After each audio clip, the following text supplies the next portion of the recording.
कुछ लोगों के सोच पर। आपने देखा होगा कि प्रधानमंत्री ने पिछले 10 सालों में जो कहा है वो जमीन पर उतरा है भाई। और जो देश के लोगों का मन मिजाज है, जिसको आप भी पढ़ रहे हैं, हम तो पढ़ ही रहे हैं, 400 पार होना ही है, तय है, कोई रोक नहीं सकता है। मैं बिल्कुल विश्वास के साथ कह रहा हूं, क्योंकि देश ने 60 सालों तक कांग्रेस पार्टी उनके चट्टे बट्टे लोगों को झेला है, अब नहीं झेलना चाहती है।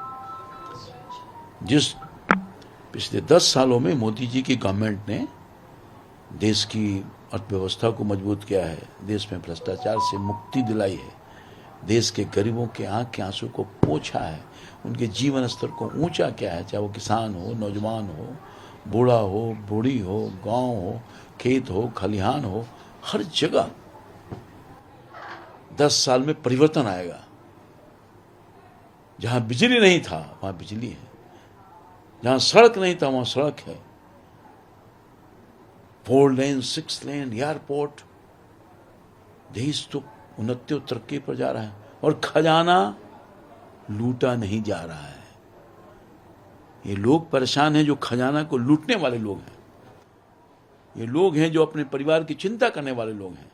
एक तरफ हिंदुस्तान के 140 करोड़ लोगों की चिंता करने वाले मोदी जी, और दूसरे अपनी चिंता, अपने परिवार की चिंता करने वाले लोग, कांग्रेस पार्टी, चाहे वो राष्ट्रीय जनता दल हो या इनके अन्य दूसरे जो सहयोगी दल हैं, इनका तो एक ही एजेंडा है, एक ही एजेंडा है। क्योंकि लूट की छूट मोदी जी ने बंद कर दिया है। और देश के जितने लुटेरे हैं जो गरीबों के खजाने को लूटे हैं, उनको परेशानी हो रही है। जनता को दिग्भ्रमित करने की कोशिश कर रहे हैं। जनता का मन मिजाज बिल्कुल क्लियर है। बिहार में 40 की 40 सीट मिलने वाली है और हिंदुस्तान में 40 का 400 पार होगा ही होगा। इसलिए परेशानी हालत में अनाप शनाप बयान दे रहे हैं, अपने वर्करों को संतुष्ट करने के लिए मलहम लगा रहे हैं। वर्कर तो धराशायी हो जाएगा। मैं साफ कहना चाहता हूं, ये लोग बढ़ चढ़कर बयान दे रहे हैं। पिछले बार 2019 में सुपड़ा साफ हुआ था और इस बार भी सुपड़ा साफ होगा और बिहार की जनता और देश की जनता इनको समाप्त कर देगी। राहुल गांधी कह रहे हैं कि प्रधानमंत्री कांग्रेस के मैनिफेस्टो पर हिंदू मुस्लिम कर रहे हैं, अब आगे प्रधानमंत्री मंच से रोने तक भी लगेंगे, देखिएगा। देखिए, कांग्रेस पार्टी के जो नेता हैं राहुल जी, इनकी दिमागी स्थिति कुछ खराब हुई है, परेशान हो गए बेचारे। जन समर्थन नहीं मिल रहा है ना, जहां दौरा कर रहे हैं वहां कुछ जन समर्थन मिल नहीं रहा है। मानसिक तौर पर परेशानी हालत में अनाप शनाप बयान दे रहे हैं। देश का प्रधानमंत्री 10 सालों में देश में अमन दिया है, चैन दिया है, विकास दिया है, सबका साथ सबका विकास किया है। कभी हम भावनाओं के आधार पर राजनीति करके वोट नहीं लेते हैं, हम सबके लिए सोचते हैं। एक एग्जाम्पल कोई बता दे